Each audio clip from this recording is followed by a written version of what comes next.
विगलत कल्प प्रसूना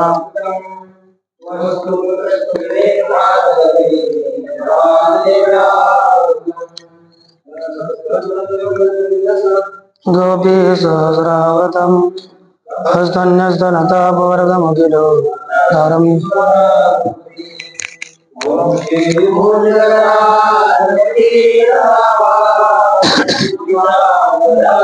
धरणबिम्बफलाधरोद्धर पूर्णेन्दु सुन्दरं कृष्णात्परं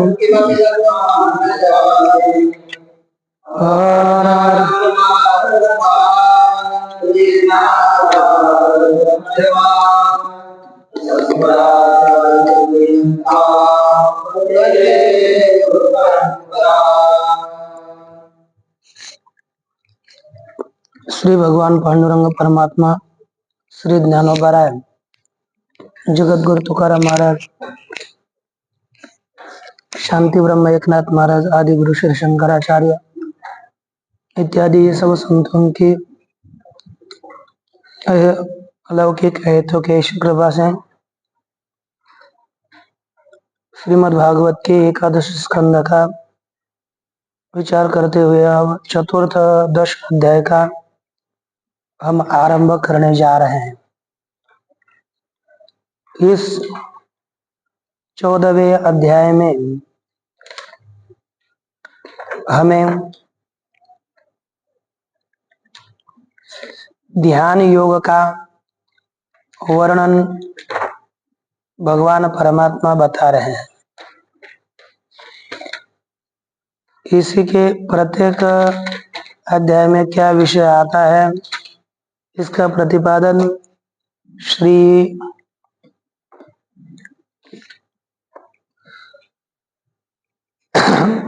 धराचार्य जी पहले ही करते रहते हैं।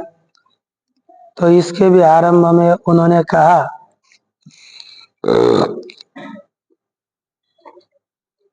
एवं चतुर्दशे परम श्रेयो भक्तिरेव च चेतरत न चेतरत इत्येतद्वर्ण्यते ध्यानम योगश्च स साधनैः। कहा कि चतुर्दश अध्याय में परम कल्याण भक्ति ही बताई जाती है, दूसरों का नहीं, और साधनों के सहित ध्यान योग का भी निरूपण किया जाता है।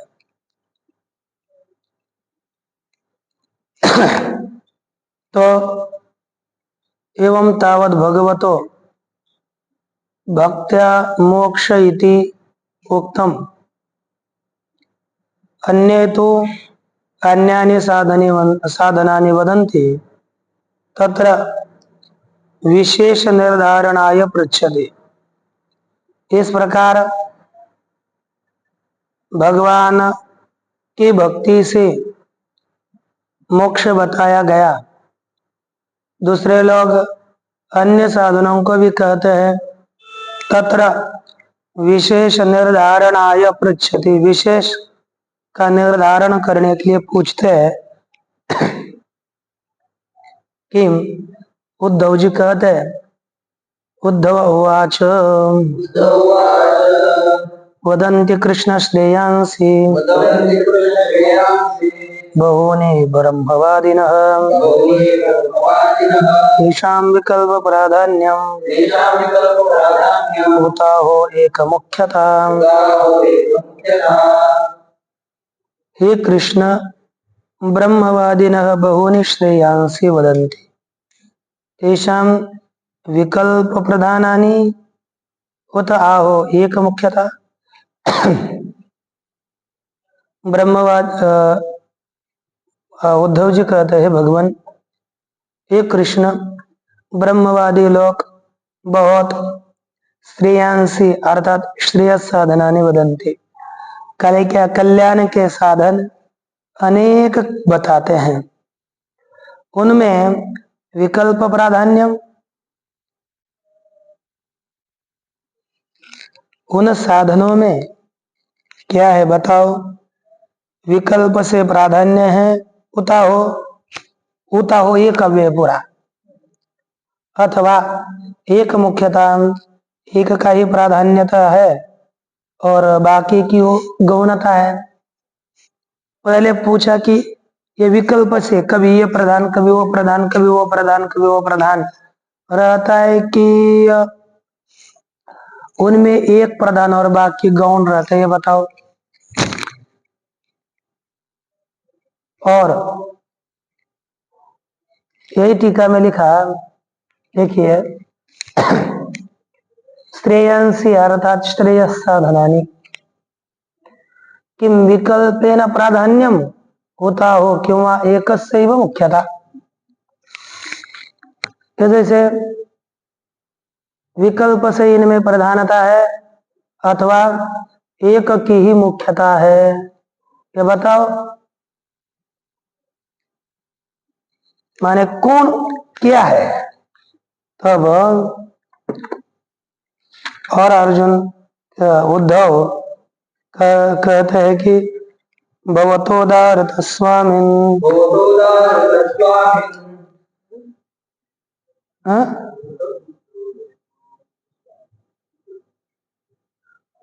उद्धव आज हुआ कि है ना, फिर भगवत ये क्या लिखा, हाँ क्या हो गया, भवतोदारत स्वामिन् भक्ति योगो नपेक्षितः निरस सर्वतः संगम येन त्वय्या निवेशन, ये अच्छा, येन त्वय्या विषेन मनः। कहते हे स्वामिन, भवता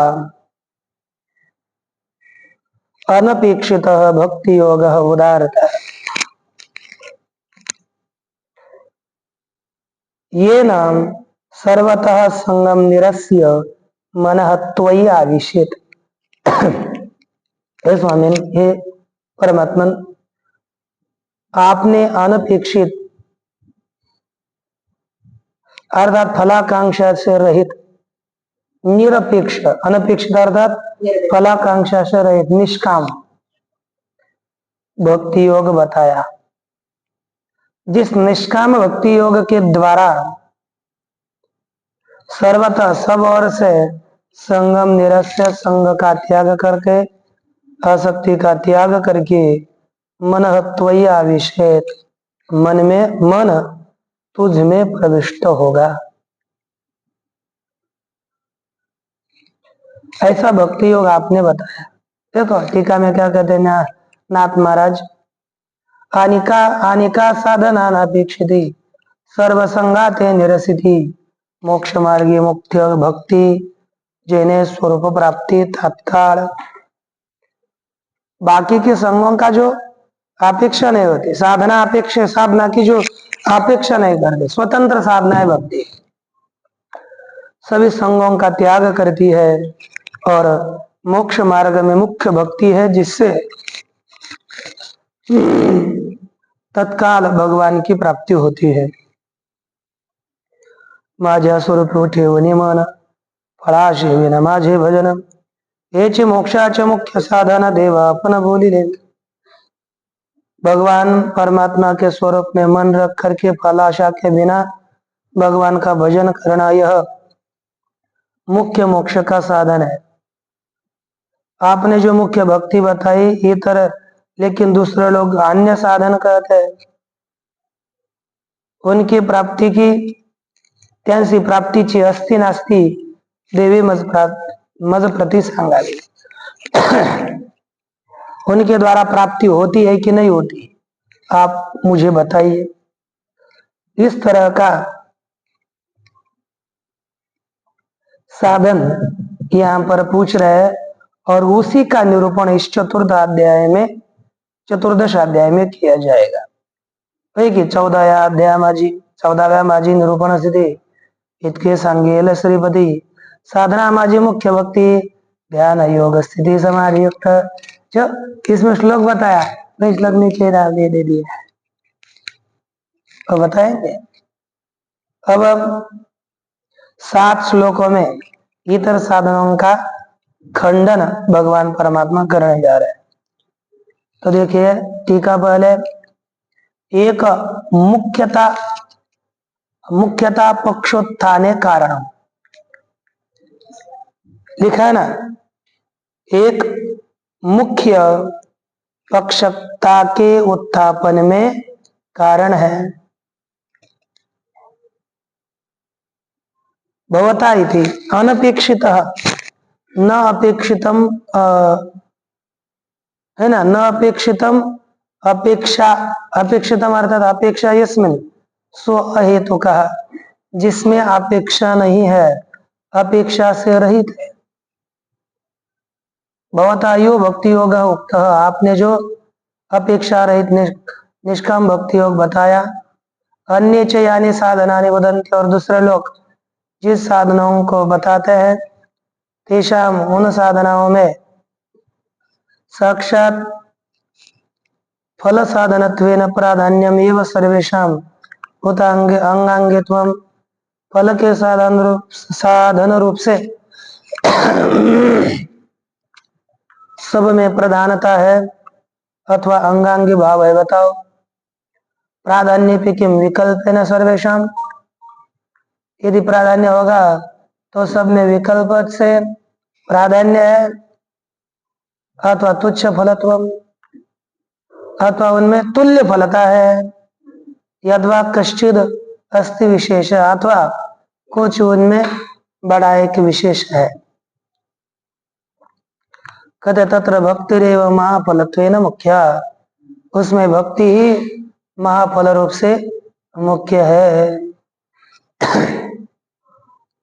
अन्यानि तु स्वस्व प्रकृति अनुसारेण, दूसरे अपने अपने स्वभाव के अनुसार, पुष्प स्थानीय स्वर्गादि फल बुद्धि भी प्राणी भी, कौन सा, पुष्प स्थानीय स्वर्ग इत्यादि फल बुद्धि वाले प्राणियों के द्वारा प्राधान्येन परिकल्पितानि, प्रधान रूप से कल्पना किए हुए क्षुल्लक फलानि, क्षुल्लक निकृष्ट फल वाले है। इति विवेक, तुम ऐसा विवेक करने के लिए प्रकृति अनुसारेण, स्वभाव के अनुसार, बहुधा वेदार्थ प्रतिपत्ति माह, अनेक प्रकार से वेद के अर्थ की प्रतिपत्ति को कह दे। वे 7 श्लोकों के द्वारा मदात, है ना।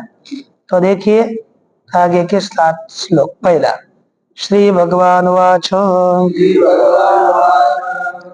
कालेन नष्टा प्रलये वानियं वेद संस्निता,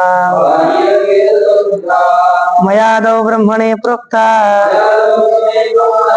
धर्मीयस्य मदात्मकः। देखिए, इयं वेद संज्ञिता वाणी प्रलये कालेन नष्टा आदौ मया ब्रह्मणे प्रोक्ता यस्याम मदात्मकः धर्मः। देखिए, कहते कि इयम वाणी, यह जो इयम वेद संज्ञिता वाणी, यह वेद नाम वाली वाणी काल के द्वारा प्रलय काल में नष्ट हो गए। अर्थात क्यों नष्ट हो गए? ये तो परंपरा से चलती है, अध्येता और अध्यापक, इन परंपरा से ये वेदवाणी क्रमशः चलती, सभी परंपरा ऐसी है। यदि पढ़ाने वाला ही नहीं रहेगा तो पढ़ेंगे क्या? इसलिए ये परंपरा, एक ने दूसरे को पढ़ाना, तीसरा को पढ़ाना, ये परंपरा चलनी चाहिए। इसका हमें पालन करना चाहिए, तभी ये परंपराएं आगे चलती रहती। नहीं तो बाद में कुछ पढ़ने वाले कम हो गए तो पढ़ाने वाले कम हो जाएंगे सहज ही, बाद में कुछ नहीं रहेंगे। और यह परंपरा जो अनादिकाल से चली आ रही है, यह लुप्त हो जाएगी। लुप्त होने के बाद फिर लोग उन मार्ग पर चलने लगे। सन्मार्ग पर नहीं चलेंगे तो सबका कल्याण नहीं होगा, नाश होगा। इसलिए परंपराओं को जीवित रखना अनिवार्य होता है। भगवान जब अवतीर्ण हुए, यद्यपि उस काल में परंपरा पूर्व काल में चल रही थी, लेकिन भगवान कहते हैं ये परंपरा लुप्त हो गई थी, थोड़ा उसमें लोप आ रहा था। जितना कलयुग के अंत में कलयुग में लोप होगा, उतना कभी लोप नहीं होगा, कभी नहीं। आचरण का जितनी कलयुग में दुर्दशा हो रही है, उतनी किसी युग में नहीं। जिसका मार्गानुसरण हम लोग करते हैं, वही धर्म ध्वजीपना करने लगते हैं, तो बाकी का तो कल्याण हो ही गया। नहीं तो फिर कल्याण ही नहीं। धर्म ध्वजीपना अर्थात बस दिखावटी रहना। दिखावटी हम महात्मा बोले, साधु बोले, महाराज बोले, और दिखाने के लिए है और अपने स्वयं अंतःकरण के लिए नहीं है, तो उससे लोगों का उत्कर्ष नहीं होता। लोग वास्तविक हम जिस पथ पर अग्रसर है, उस पथ के, उस मार्ग के सब लक्षण हम में नहीं है भी, तो लाने का तो प्रयास हमें करना चाहिए। लाएंगे तभी अपना काम बनेगा। तो देखिए, मैंने वेद शोधनितवाणी बताए, लेकिन प्रलय काल के द्वारा अध्येता, अध्यापक इत्यादि उनके रहित होने से नष्टा, प्रलय में नष्ट हो गए, अर्थात ये परंपरा बंद पड़ गई। फिर क्या हो गया? ब्रह्मणे मयादो प्रोक्ता, पुनः कल्प के आरंभ में मैंने ब्रह्मदेव को बताई। यस्य मदात्मक धर्म, जिसमें मद मेरे स्वरूप का धर्म अभिव्यक्त हुआ है।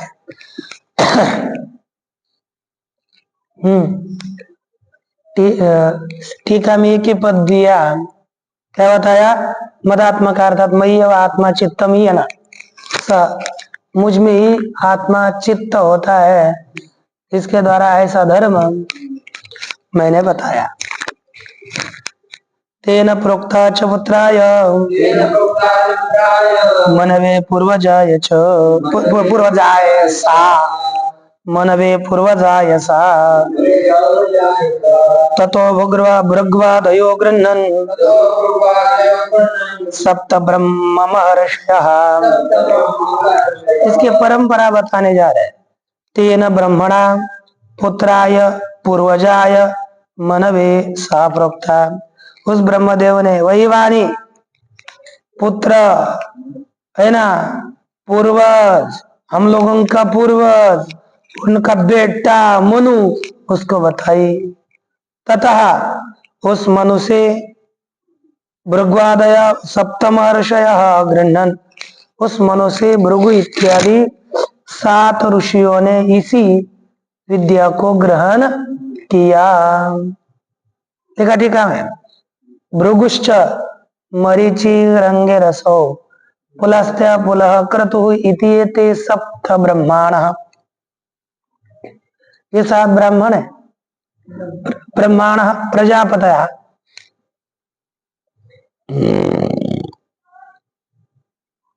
7 ब्रह्म है, प्रजापति है। तेच महर्षय, ब्रह्माणश्च है ना, महर्षयश्च है ना, वही महर्षि है। तो उन्होंने इस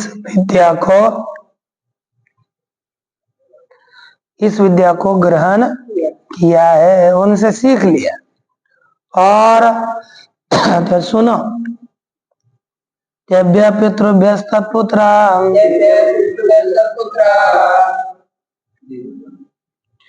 देवदानव गुह्यका मनुष्य सिद्ध गंधर्व सविद्याधरण चारण।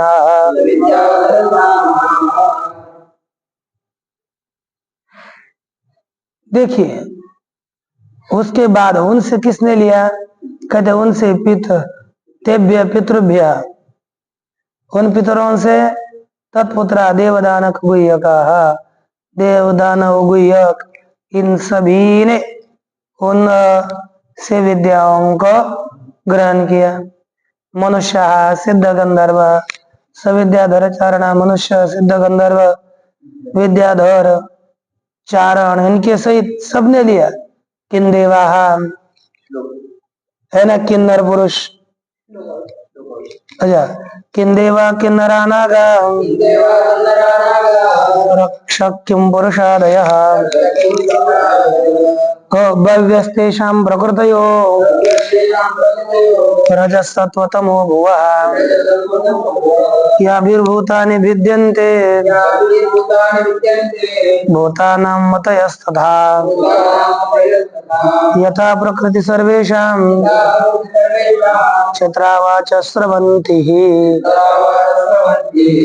कहते हैं कि किन्देव किम पुरुष, किन्नर, नाग, राक्षस, किम पुरुष आदि, इन्होंने सभी ने इन ऋषियों से ही विद्या को ग्रहण किया है।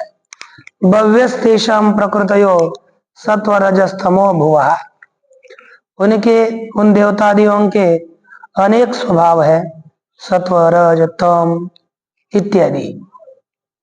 याभिर्भूतानि भिद्यन्ते भूतानां मतयस्तथा, जिन वृत्तियों के द्वारा भूत भेद को प्राप्त होते हैं और भूतों की बुद्धियां भी भेद को प्राप्त होती है।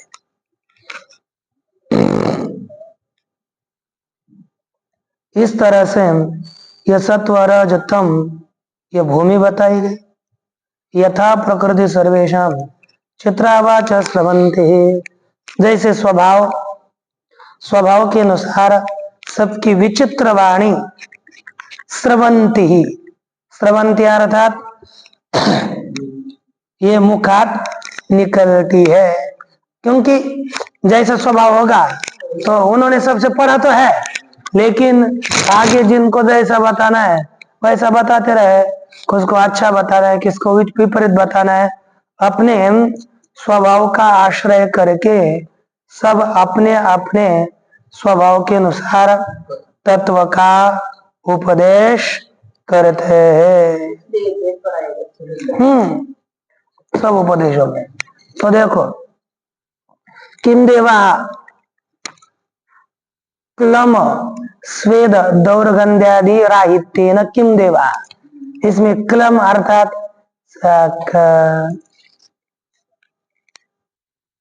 क्या नहीं होता, क्लम ये ध्यान में नहीं आ रहा, स्वेद नहीं होता शरीर में, पसीना नहीं आता ना, इसलिए दौर्गंध आदि रहित है, इसलिए उनको किन्देव कहते हैं। और मनुष्य वायति इति संदेहास्पद भूता द्वीपांतर मनुष्य, अथवा संदेह के आश्रय रूप दूसरे द्वीप में रहने वाले मनुष्य ले सकते हैं, है ना, किन्देव पद से। अथवा किन्नर, इसके बाद देते किन्नराहा, इसी प्रकार किन्नर किंचित नराइव मुखतः शरीर होगा, ये कुछ मुख से और शरीर से मनुष्य के देह से दिखते हैं, है ना। कलमश पाप, कश्मल पाप, ठीक है। किम पुरुष अर्थात किंचित पुरुष वानरादया, थोड़े पुरुष की तरह है, वानर इत्यादि उन्होंने भी सीखा है। प्रकृतयो वासना भव्य, प्रकृति अर्थात सबकी वासना बहुत प्रकार की होती है। कैसे? कहते रजस्तमांसी भुवा जन्म स्थानानि ऐसा ऐसा, रज तम ये उनकी, रज सत्व तम ये उनकी भूमि है। भूमि अर्थात कारण, पृथ्वी माने कारण है, इसलिए उनकी वासनाएं अलग अलग है। क्योंकि कारण अलग है तो कार्य अलग होगा ना, है कि नहीं, एक जैसा होगा, है कारण अलग अलग होने पर क्या होता है, कार्य तो एक जैसा ही तो होता है ना? ऐसा नहीं, कारण अलग है तो कार्य भी अलग है। हमारे खाटमोड़े महाराज गेहूं बोते हैं और उससे से बाजरी उगवाते हैं, ऐसा होता है का? तो बोला नहीं, क्यों नहीं होगा, है ना? भूतानी देव देवासुर मनुष्यादि भूत, देव असुर मनुष्य इत्यादि, ये अलग अलग है।